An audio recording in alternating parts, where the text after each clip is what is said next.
কি হয়েছে? কি হয়েছে? আমার জ্বর হয়েছে। আহা শোনা গো আমার।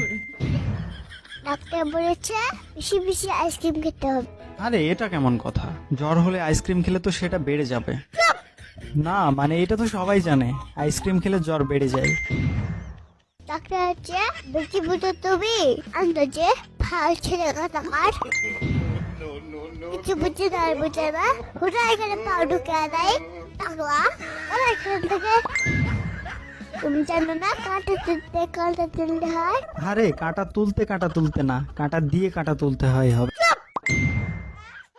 আর এইটা দিয়ে তুমি কি বোঝাতে চাচ্ছ? এটার মানে হলো ঠান্ডা লাগছে তাই বেশি বেশি আইসক্রিম খেতে হবে তাহলে ঠিক হয়ে যাবে। আইসে নিউটনের খালাতো বোন, আইসক্রিম খাওয়া বললেই তো হয়। তুমি এতদিন জানতো কেন? আরে নীল যন্ত্রণা, নীল লজ্জ হবে। আর আমি আবার কি করলাম? অসুস্থ মানুষকে দেখতে এসেছ তারপরে খালি হাতে এসেছ কেন? কি সমস্যা তোমার? ওষুধ দিয়ে আসতে পারেন না, আইসক্রিম দিয়ে আসতে পারেন না, প্রকৃতির স্বভাব খালি হাতে এসেছ আবার বড় বড় কথা বলো, লজ্জা সালাম নাই? তোমার যদি এতই লজ্জা শরম তাইলে আমার কাছে আইসক্রিম চাইলা কেন?